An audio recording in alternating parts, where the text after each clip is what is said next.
کر رہا اور محمد مصطفیٰ صلی اللہ علیہ وسلم کو 63 سال کی عمر کی اللہ نے اپنے پاس بلا لیا، کائنات بنی آپ کے لیے، یہ سوال میرے ذہن میں آیا اور ساتھ ہی جواب بھی اللہ تعالیٰ نے سمجھا دیا، اور فوری طور پہ ایک حدیث محمد صلی اللہ علیہ وسلم کی میرے ذہن میں آ گئی اور اس سے یہ مسئلہ حل ہو گیا۔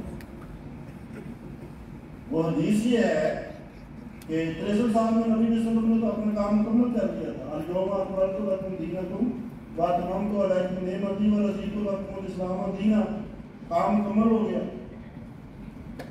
تو جب کام مکمل ہو گیا تو اللہ تعالیٰ نے حضرت صلی اللہ علیہ وسلم سے پوچھا، یہ ہے حدیث، حاصل صحابہ کے درمیان بیٹھے ہوئے تھے اور صحابہ سے آپ نے فرمایا کہ خدا کا ایک بندہ ہے، اس طرح بات، خدا کا ایک بندہ ہے جسے خدا نے اختیار دیا ہے، چاہے تو اس دنیا میں رہو چاہے تو میرے پاس آؤ، اور اس بندے نے خدا کے پاس جانے کو دیا، اس نے خدا کو کہا کہ میں نے تیرے پاس آنا ہے، میں نے دنیا میں نہیں رہنا۔ جب یہ بات نبی صلی اللہ علیہ وسلم نے صحابہ سے کی تو حضرت ابو بکر صدیق رضی اللہ تعالیٰ عنہ زارت کا حضرت عمر رضی اللہ تعالیٰ عنہ کے ساتھ بیٹھے ہوئے تھے، انہوں نے کہا اس بابے کو پتہ نہیں کیا ہو جاتا ہے، نبی صلی اللہ علیہ وسلم بات کرتے ہیں نہیں ہونا شروع کر دیتا ہے، کسی بندے کی بات ہو رہی ہے کہ کوئی بندہ تھا اور اس کو اللہ نے اختیار دیا ہے اور اس بندے نے اللہ کے پاس جانے کو ترجیح دی تو وہ ابو بکر ہونا شروع ہو گئی۔ لیکن ابو بکر جانتے تھے کہ نبی کریم صلی اللہ علیہ وسلم اپنی بات کر رہے ہیں اور یہ بتا رہے ہیں کہ میں نے خدا کو کہہ دیا ہے میں نے تیرے پاس آنا ہے، مجھے اس دنیا میں اب نہیں رہنا، اور اب یہ جانے والے اب وقت قریب آ گیا ہے، اس لیے حضرت ابو بکر صدیق رضی اللہ تعالیٰ عنہ اور سمجھ لیجیے کہ ابو بکر میری بات سمجھ گئے۔ اس وقت وسلم نے فرمایا کہ اگر اس دنیا میں کسی کو خلیل اللہ کے علاوہ خلیل بنانا جائز ہوتا تو میں ابو بکر کو اپنا اور ساتھ یہ فرمایا کہ میرے گھر میں جتنی بھی کھڑکیاں کھلتی ہیں وہ ساری بند کر دو سوائے وہ کھلی، اس لیے کہ اللہ تعالیٰ کی رضا اور اللہ تعالیٰ کی محبت آپ کو پیاری، خدا پیارا، دنیا سے آپ کو کچھ بھی لینا دینا نہیں۔ دنیا میں آپ آئے، اپنا کام کیا اور کہا بس خدایا مجھے اپنے پاس بلا لو، مجھے تیری محبت چاہیے، مجھے تیری مساعدت چاہیے، تیرا ساتھ چاہیے۔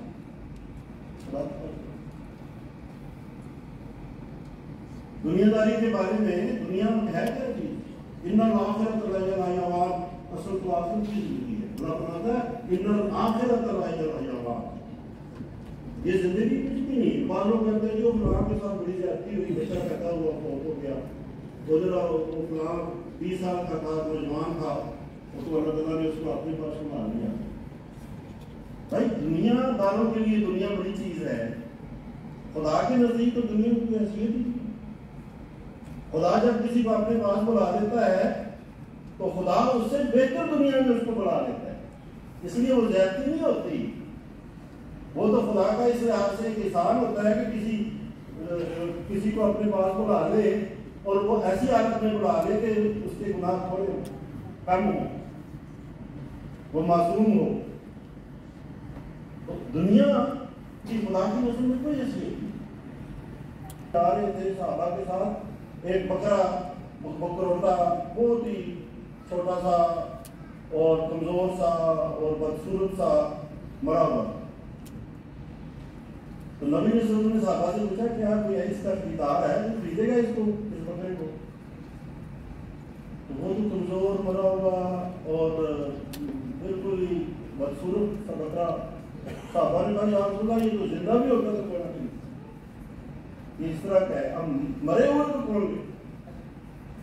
نبی صلی اللہ علیہ وسلم نے فرمایا کہ جتنا یہ بکرا تمہاری نظروں میں ناپسندیدہ ہے، اس سے کہیں زیادہ دنیا خدا تعالیٰ کی نہیں، دنیا کی کوئی حیثیت نہیں ہے، مومنوں کی بھی کوئی حیثیت نہیں، محمد کی مسجد. ہاں دنیا دار کے لیے بڑی چاقو چوپن والی زندگی اور دنیاوی سامان عیش و عشرت کے سامان اللہ فرماتا ہے قرآن مجید میں یہ سب دھوکہ ہی ہوتا ہے. ایک دفعہ آنکھ بند ہو جانے تو نبی صلی اللہ علیہ وسلم نے فرمایا کہ مجھے اس دنیا سے کچھ نہیں ملتا. ہاں اسلام نے رحمانیت کو منع کیا ہے. یہ نہیں کہ انسان دنیا میں رہتے ہوئے کہے کہ نہیں جی میں نے تو آپ کو بالکل ہی اس دنیا سے کنارہ کش ہو جائے. اس کو اسلام نے پسند نہیں. ہاں دنیا میں رہو ایسے جیسے کشتی پانی میں رکھو. اگر کشتی پانی میں تیرتی رہتی ہے کچھ نہیں ہے, دنیا میں انسان ایسے رہے کوئی مسئلہ نہیں ہے. لیکن اگر پانی کشتی میں آ جائے گا تو کشتی ڈوب جاتی ہے. اور اگر ایک انسان کے اندر دنیا آ گئی تو اس کو ڈوب جائے. دنیا میں رہے یہی آنسروں کی تعلیم. ہاں دین کو دنیا کے اوپر دینی ضروریات کو دنیاوی ضروریات کے اوپر مقدم ہے.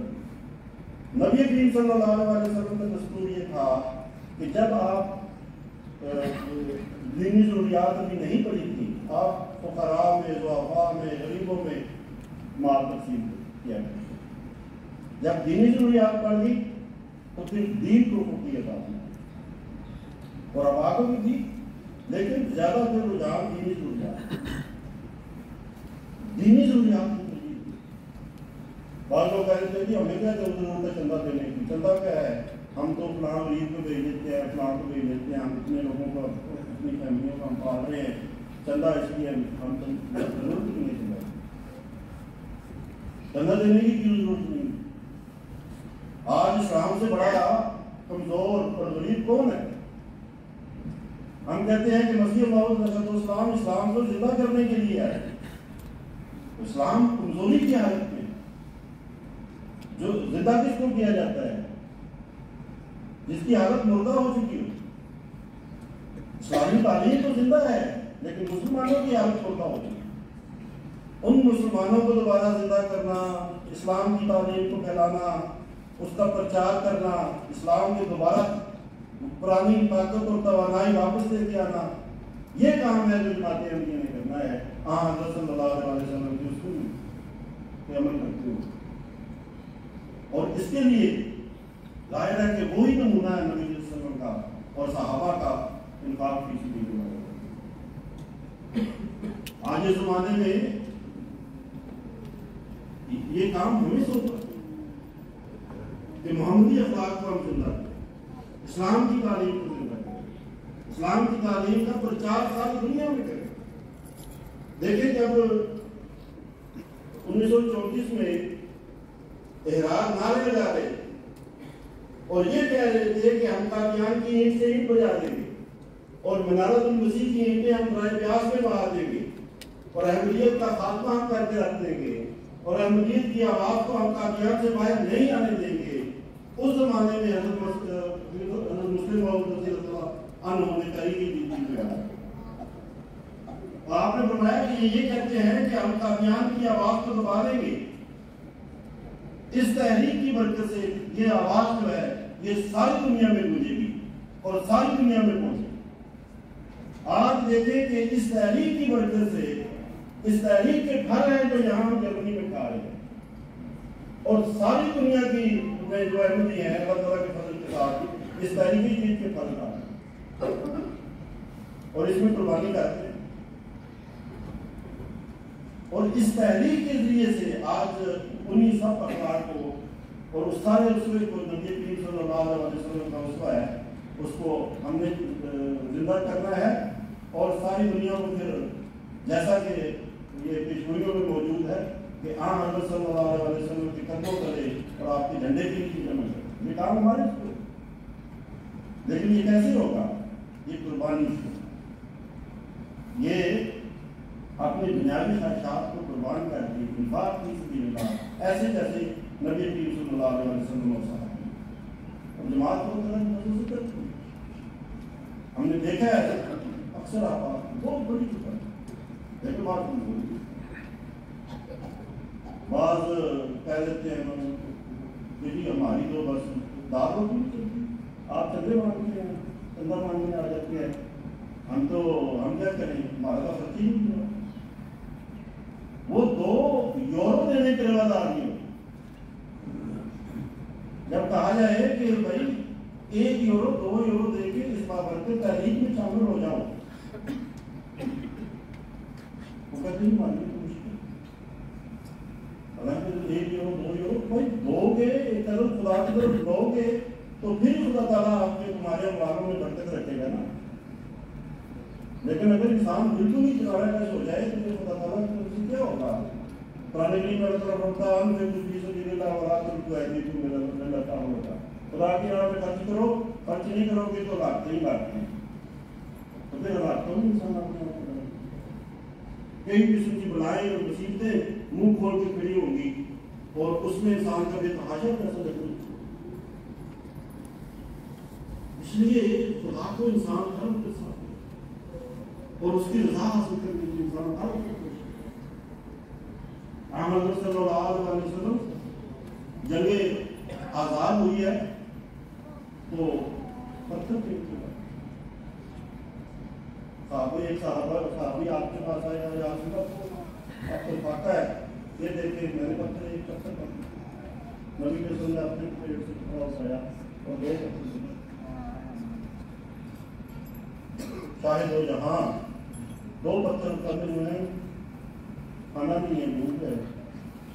ایک صحابی نے کے کان میں جا کے بات کی بڑی خاموشی کے ساتھ، آزادی کے ساتھ، یا رسول اللہ گھر میں تھوڑا سا گوشت ہے، روٹی آٹا ہے تھوڑا سا، آپ مجھے پتہ ہے آپ شدید بھوکے ہیں، آپ آ جائیں میرے گھر میں کھانا کھائیں۔ اور نبی رسول کیسے دعا کر سکتے تھے کہ صحابہ بھوکے ہیں اور آپ اکیلے کھانا کھائیں؟ آپ نے انعام فرما دیا، آ جائیں جی سارے آ جائیں، دعوت ہے۔ تو صحابی پریشان کہ اتنا سا آٹا اتنا سا سالن کیا بنے؟ نبی رسول نے سب کو بلا دیا، آپ نے کہا فکر نہ کرو، جب تک میں نہ آؤں چولہے سے ہانڈی نہیں اتارنی اور روٹیاں پکانی شروع نہیں کرنی۔ نبی وسلم گئے ہیں، ساری جماعت گئی ہے، کھانا سب نے کھایا ہے اور پھر بھی کھانا پڑتا یہ بات انفاق کی سبیل اللہ میں جیسی نہیں کرتا، اسی طرح کرنا پڑتا ہے۔ اور یہ نبی کریم صلی اللہ علیہ وسلم کا جو اسوہ ہے انفاق کی سبیل اللہ کے حوالے سے، یہی آج کا ہمارا سبب کہ ہم نے اس اسوے کو زندہ کرنا ہے، ان اخلاق کو جو معلوم اخلاق ہو چکے ہیں دنیا میں، ان کو اللہ تعالیٰ کی وجہ سے جماعتیں نہیں دے، اور ہم نے اور میں نے اور آپ نے ہم سب نے اللہ تعالیٰ ہمیں اس کی توفیق عطا فرمائے، اور اللہ تعالیٰ جماعت احمدیہ کو واقعتاً محمدی اخلاق کو زندہ کرنے کی توفیق عطا فرمائے، اور جو کام ہمارے سپرد آج اللہ تعالیٰ نے کیا ہے اس کام کو ہم تمہارا پورا کرنے والے ہوں۔ اللہ تعالیٰ مجھے رات کو ہم سب